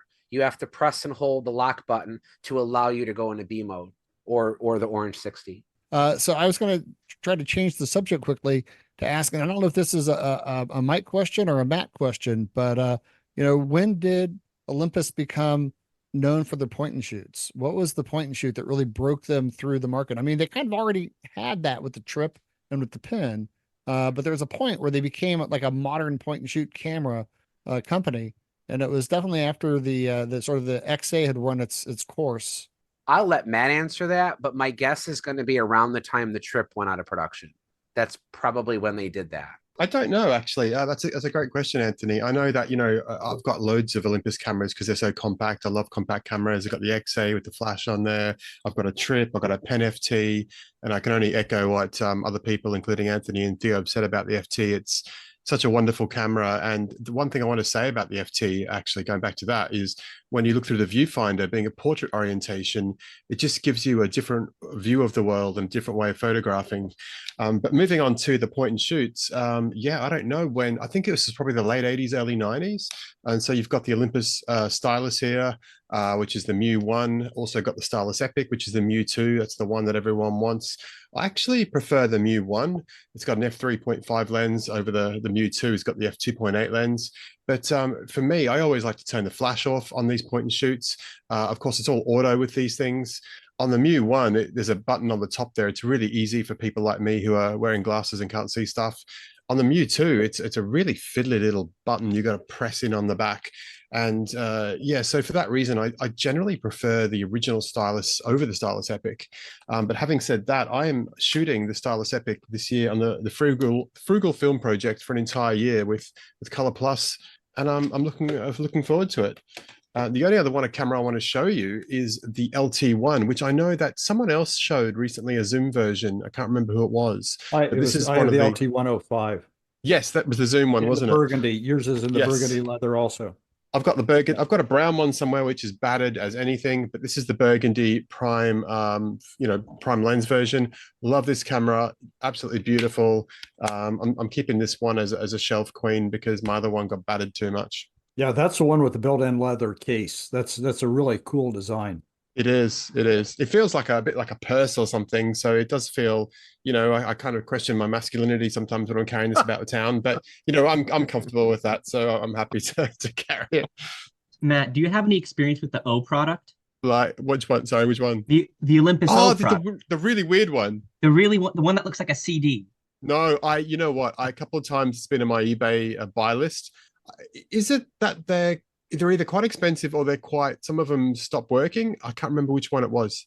It was I forget the name of it, but the bottom of the line point and shoot, they just rehoused it in an aluminum housing, stamped it AD 1988 and made it limited edition. I mean, they do look pretty cool, but as far as technical specs go, they're pretty crummy. Yeah, that's right. I think when I looked into it, it looked so super cool and advanced and like, oh wow, this is really special. But when you looked at it, like you said, it was just a Rebox version of something else. Yeah, it was meant as a collector's item. I think 5,000 of them were made. I think something like that. There was a very low production run of them, and they were sold in these box sets with the flash and the strap and such. Yeah. But they're neat to look at. They're really works of art. But if you're looking for a working camera, you can do a lot better. Get better ones. But those were 35 millimeter. Yeah. There was a brief moment in time where there was a fad where these companies decided to take rudimentary basic plastic point and shoots and come up with these weird looking special edition cameras. And the O product was one. Does anybody remember the Minolta camera that was similar? Prod 20s. Product The Prod 20. 20s. Prod Yeah. 20s. Yeah, I have one of those from Kurt's collection. Yeah. So that's another one of those cameras that's desirable on the collector's market because they're very rare and very interesting looking. But if you didn't know anything about, like, the O product, in my opinion, looks like a high-end dental camera or something. It looks like a scientific something, but when you find out that it's just a cheap plastic point and shoot, the Prod 20s looks like it might even be a classic rangefinder updated for the 1990s or whenever it came out. But again, it's just a basic point and shoot. I have to admit, I kind of lose a bit of respect for these camera companies that come out with sort of limited edition instant classics like lizard skin, covered Leicas or the Lenny Kravitz edition of the Leica that's pre-distressed, and Bronica very eminently usable, affordable cameras, and then there's like the 25th anniversary camouflage finished edition of the ETRS. There were some absolutely embarrassing Rolly 35s. Yes, and there's a digital, like Hasselblad came out with a wood finish, a sort of a woody, the Luna or something a few years ago. Well, those are Sony's, Howard. Those were Sony's. Yeah. I mean, it was just something Hasselblad put their name on. Yeah. When Porsche came out with the Cayenne, the SUV, I remember reading an article, and a lot of the Porsche enthusiasts were furious. Like, how dare they release an SUV? This is a disgrace to the name. And I don't remember who the president was, or some big like VP at Porsche literally came out and said, the reason we have to make this car is so that we can sell them, so that we can make more 911s. And then the enthusiasts shut up and they were okay with it. So I hear what you're saying, but a lot of times when these companies come up with these special edition things, it's either a prestige thing or in an effort to try and drum up more sales or enthusiasm for their brand to reignite what they really want to do. I think it's just one of those necessary evils that is part of consumerism today. It's not like all of the re-releases and stuff like that are exactly chintzy. Like, for example, the Millennium Nikons, the S3 re-release, the SP re-release. I agree. I mean, that was truly meant to be that was meant to be a recreation of it. Yeah. Yeah. It was a true re-release. But Nikon did release one of the like instant classics, and I do think that one deserves a pardon. It's the I forget what it's called, the F5 that they made in titanium, where they put the old the Goofy logo. Goofy logo, which looks great on the rangefinder, but it looks really out of place on an SLR. It looks out of place, but it's real neat. Yeah. So let's get back to Olympus here. If I can, just to get back to something that the Matt was talking about. For years, when I was working in the scuba industry, I was doing marketing for a number of dive gear manufacturers, and I would keep a Stylus Epic in my dry bag. It would go with me on every dive trip that I had, because I wanted a camera that wouldn't kill me if it got damaged on a dive trip, but would produce quality photos. And that Stylus Epic, I can't even tell you how many like ads in Rodale Scuba Diver that I put together with images taken with that Stylus Epic. Even though my primary cameras were Nikons at the time, the Stylus Epic. But I will say that the sad demise of my Epic, I was down somewhere along the east coast of Florida, and I was hip deep in water taking pictures of somebody that was modeling some of our gear, and didn't realize there was a rogue wave coming behind me. And I can guarantee you that the Stylus Epic is not watertight, not even water resistant. I mean, you practically see the smoke coming out of it as I got drenched with salt water. Oh boy. It's a shame, Anthony, because you can actually see the sticker still on mine. It says all weather with a big drop on there. So it definitely was not. That wave just absolutely fried my Maybe Epic. They mean it can only handle one drop of water at a time, and then that's it. I was gonna say I did Google the dates, and the stylus, the original stylus, the Mu one was 1991, year I finished high school, very good year. And this one, the Mu 2, the stylus Epic, came out 5 years later in 96. And a similar point to what I raised in the point and shoot show. It's interesting that this is a marvelous camera, a tiny, great lens, but it's interesting they never went on and say made like a, Minolta made the TC1 and Nikon made their fancy point and shoot. So it's interesting this is a great camera, but this is as good as it got. They never made a truly premium point and shoot where you can change the aperture and change the ISO and stuff like that. That was the last thing I wanted to comment though on this is it seems to me like Olympus made at some point a conscientious decision to not compete in the premium or the professional market. And you can see that by the early to mid 80s, the OM series was really only about a decade old, but they almost gave up on it. Like they made a very half-hearted attempt to introduce autofocus. They called it power zoom or power focus or something, where you use buttons. It was horribly designed. The very interesting thing about the power focus camera was that it was supposed to be autofocus. There's actually an empty spot down below the mirror chamber that was supposed to have the autofocus sensor, but because Honeywell started suing Minolta over the Maxim 7000, Olympus got cold feet, figured they were next in line to be sued. Now that makes sense. And so they just removed the autofocus mechanism and sold that as power focus. Right. So it was aborted. Even Canon with the AL1 was already experimenting with putting in a focus motor with focus confirmation. Then Canon came up with the T80. Pentax had the MEF, which you could get with one or two lenses that had an external autofocus motor on it. Nikon had the F3AF, which had a special prism where the autofocus motor was. So a lot of these Japanese companies were dipping their toe in the water in the early 80s with autofocus. And Stephen, your explanation makes sense. They got scared and they just gave up.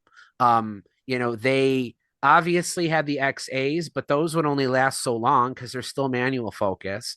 They jumped in wholeheartedly into the point and shoot market.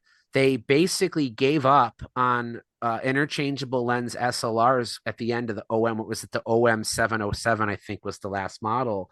But then in 90 or 91, they released the IS series. And I recently last year reviewed the IS2, which is, we call it a bridge camera. Yeah, Theo's got one. It's a strange looking camera, but it is a true SLR. It's a fixed lens. The earlier models were a 3x zoom. I'm told that the IS3 had a 4x zoom, but beyond its slightly strange appearance, that's actually a fantastic camera. Now, I don't think Maitani had anything to do with that. By that point, I think he was probably retired. But once again, Olympus did a great job trying something new, putting in a ton of features into I won't call it a compact body because it is kind of big, but for what it is, the IS series, I think is a really good camera. The lens on it for being a 90s zoom lens is super sharp.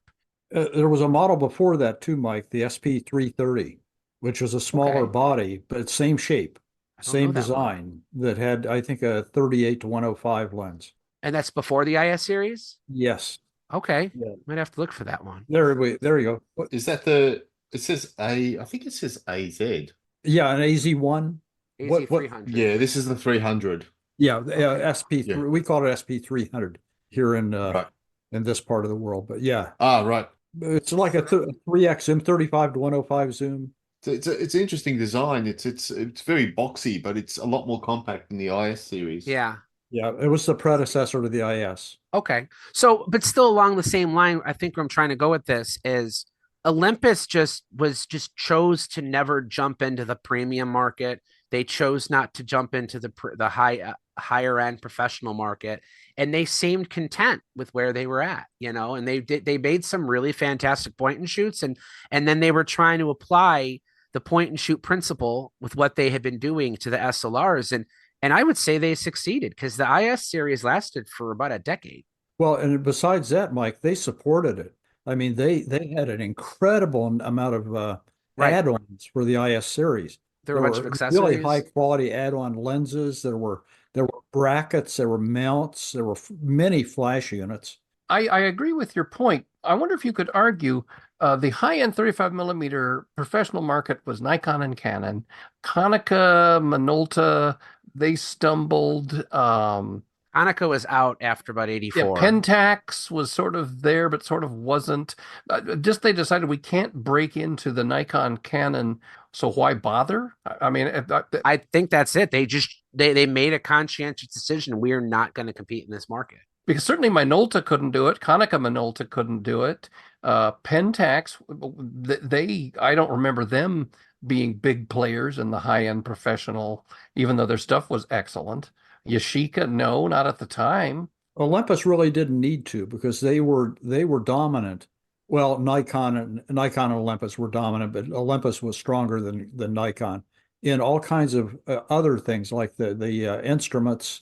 They made all kinds of medical and technical scientific instruments. So that was their business. I mean, just like Konica made copiers and Minolta made copiers and scanners. I mean, that took the pressure off from needing to develop a strong camera system. Well, if you look at the approach they took when they jumped into digital, I mean, when they brought out the OM with Panasonic, obviously the Micro Four Thirds world, that was squarely aimed at the consumer market. It was never aimed as a professional tool, and they jumped in early, and similar to what they did with the pens and the trips and all that sort of stuff. They got in there early and just captured that consumer market. I mean, I'd be questioning if anyone here didn't know anyone that owned Olympus cameras, when they were aiming at compacts and then eventually digitals with the Micro Four Thirds. Well, actually, if you want to get into that world, when they came out with the OMD series, that's when Olympus did decide to jump in, I guess 2013 or 12 or whatever it was. When the OM5 was first, but then the OM5D, yada yada. But the OM1, I mean, it's a solid. I mean, they did, I think, finally jump in, try to make Micro Four Thirds a professional instrument. Although that's Micro Four Thirds. That's a different, No, but they did, and as a matter of fact, the OMD1X, and I've used it. It's a fantastic camera. I mean, that thing could follow 8 moving subjects. Yes. And decide which was the principal element they had to focus on. I mean, sports-wise, there you go. Is that one? Yeah, this is the EM1X. There was an EM1 and an EM1X. That's it. I love that camera for sports and for wildlife. It's fantastic. It is hard to reconcile the sheer size of this camera that it's still a Micro Four Thirds sensor. Oh, the thing about it is it's always lenses with Micro Four Thirds. You're right. The bodies might not be as small, but the lenses, you look at the equivalent of a 35 millimeter full frame 200. If I pull out my 200-600 on my Sony full frame compared to what you got there, I'm telling you, mine is 4 times as heavy and is twice as long, if not a bit more. When you're up, like I did my daughter's one of her competitions, the horseback riding, and when you're there from 8:30 in the morning till 5 o'clock in the evening, that camera, my back was fine. If I had been with my Sony and my 200-600, oh my god. Oh yeah. And wasn't Olympus that sort of pioneered a lot of the stabilization, or actually advanced it a lot? I think I seem to recall there was a statement made that they couldn't actually advance it any further with the stabilization because it was actually the rotation of the Earth or the movement of the Earth that was actually interfering with anything more they could do with it. Yeah, they did say that, and then they improved it on the next model. So yes, so they stabilized the Earth. I've been using the OM1 for travel. I was in Japan a second time this year, and I used this, and I was doing handheld shots with this 4, 5, 6 seconds, no problem, which is just crazy because on my Fujifilm camera, I wouldn't be able to do that. And that is an equivalent 40 to 150 f4, so that's an 80 to 300. So one thing that does bug me about the OMDs is they're all called OMDs, and then they have a second model number. So what's the second model number that when you have there, Matt? Well, this is the I think this is the last one to be called have Olympus on the camera, which is That's right, because now they're all OM. I have an EM5, so it's an OMD EM5. This is an OM system, Olympus OM1. Now, of course, OM1, when you Google it, you get all sorts of results for film and digital cameras. What happened was they tried to throw themselves back into the market.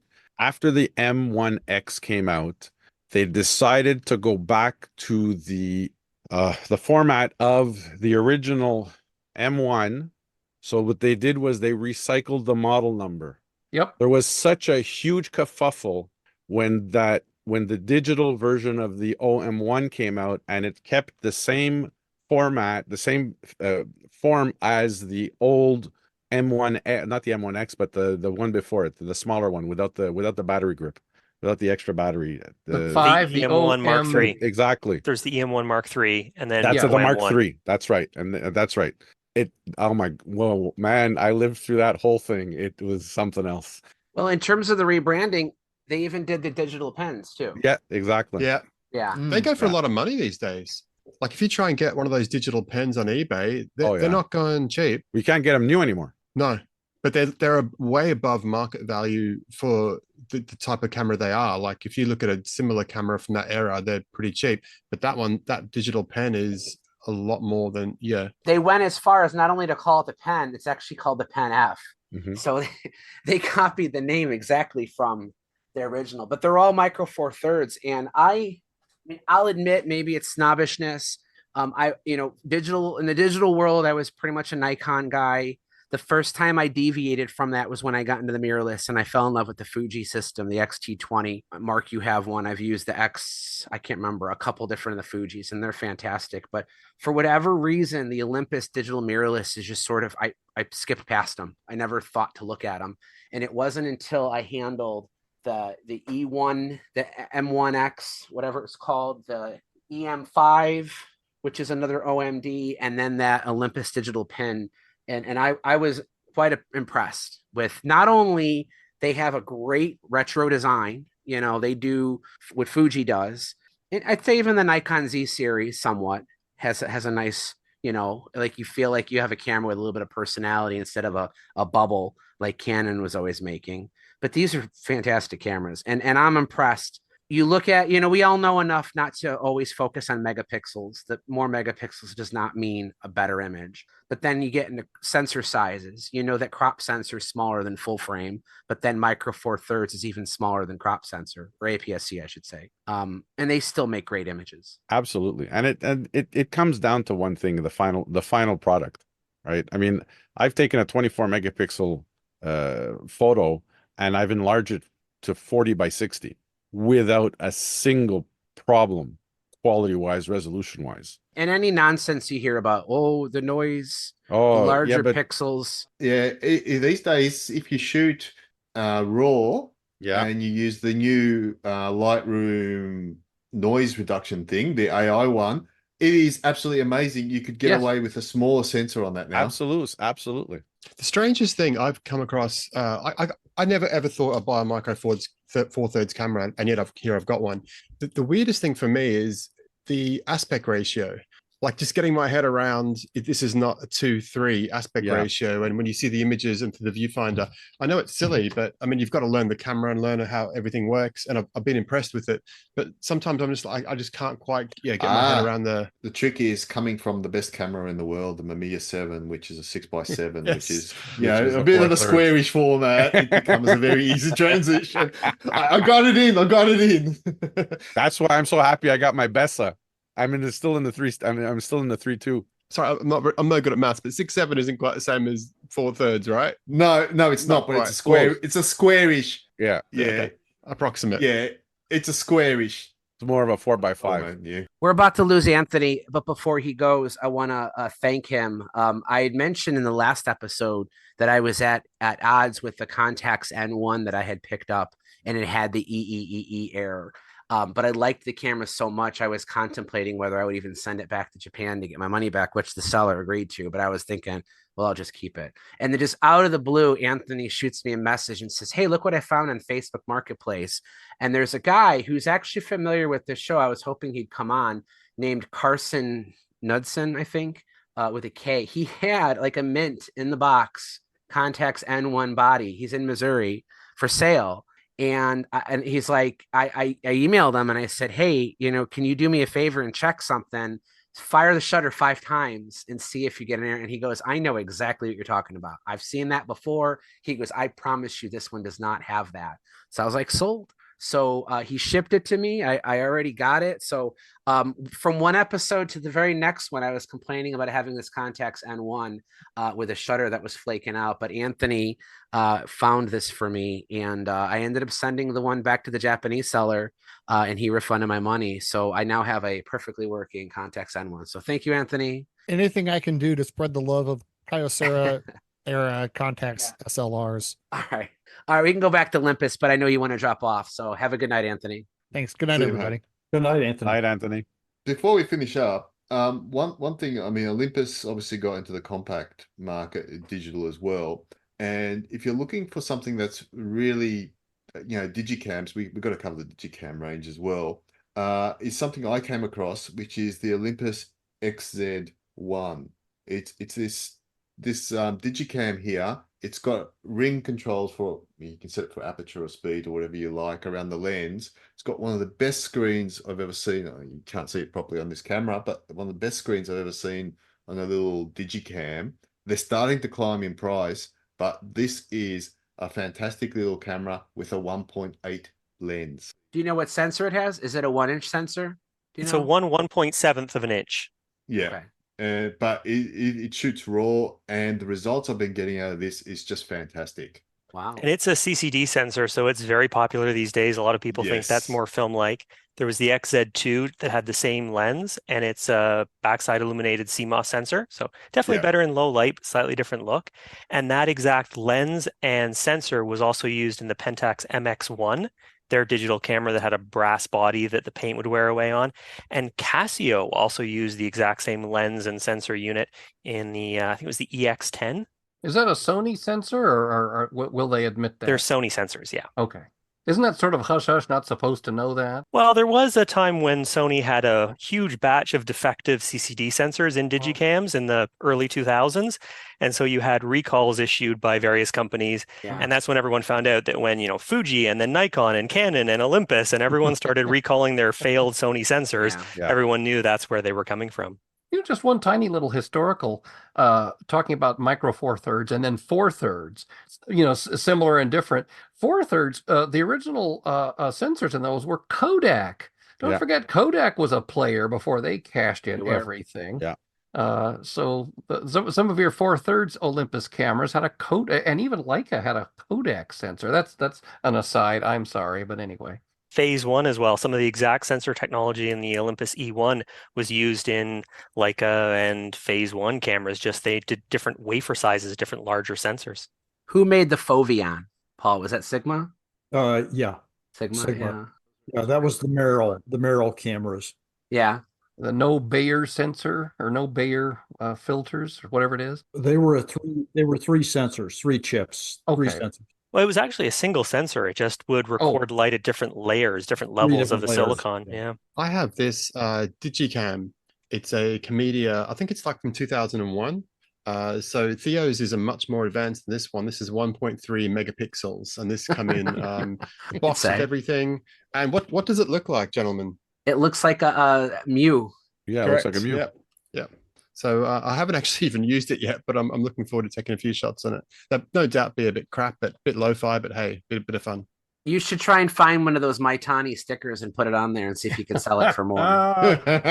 If 1 megapixel is good enough for Maitani, 1 megapixel is good enough for... Well, we've hit that point. We're at the 2-hour mark. I want to do a real quick lightning round, give you guys a chance to say one last thing before we go. But I am going to say that I am impressed that we picked one brand. We covered the history. We covered folding cameras. We covered rangefinders, SLRs, and we managed to fit some digital stuff in there. So while I'm sure we missed something, I feel like we did a pretty good job of encapsulating one whole brand into an episode. I did not know how many people would join. But real quick, lightning round question. I'll point to everybody on the screen. If you could only have one Olympus camera, you had to get rid of every Olympus camera except one. Which one would you keep? Or if you don't have one, which one would you want? Paul, do you have one? No. None. Okay, so he's gonna keep Yes, any. yes, I do. I have one of Kurt's. What is it? It's a little pen light. The pen light. EPL5. All right. My answer is going to be the OM1. Theo. OM1 or XA3. I'm hedging my bets here. Patrick Casey. OMD. I'm a happy digital micro four thirds guy. Nothing wrong with that. OMD AJ. EM1. OM1 and or the XA. XA. Tim Peters. OM1, I like the motor drive. Hopefully we'll do an episode on motor drives. There you go. Robert. The OM10, it was my mom's that she bought new in 1980. So took a lot of photos of me as a kid and went on trips with us. There you go. And I can see you have the adjustable shutter speed attachment on there. Yeah. It was the camera that got me into film. Yeah. Tony. I'm keeping my XA2. I've had it since 1989. I took it to Europe, all over the place, and it never failed me. So I'll keep my XA2. Steven. Well, I have 122 Olympus cameras, so it's hard to choose. But I realized the one I like the best is I owned 2 EM5 Mark IIs of the digital, sold them both, and regretted it so much that I bought 4 more of them.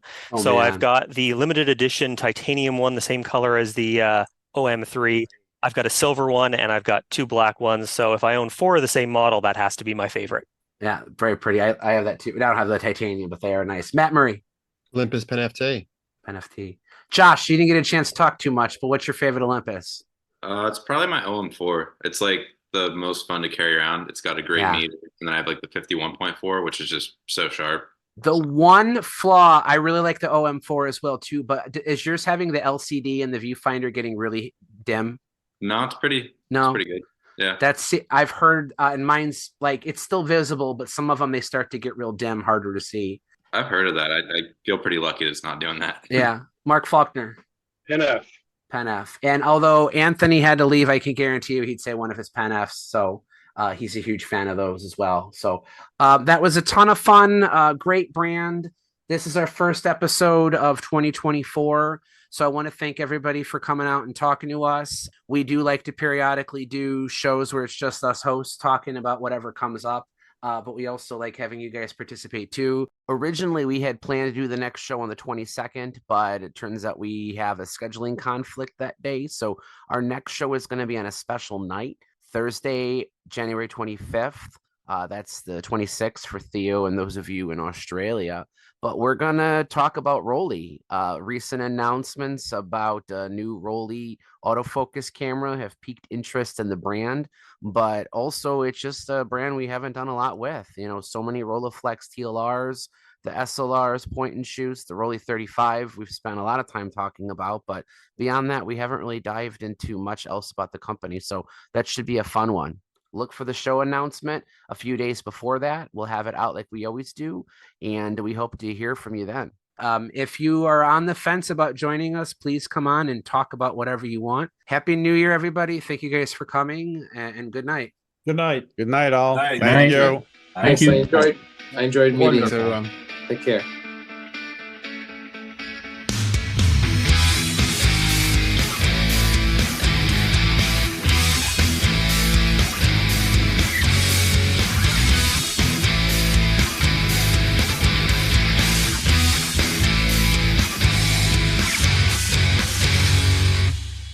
Posing for Olympus, professional model Cheryl Teagues.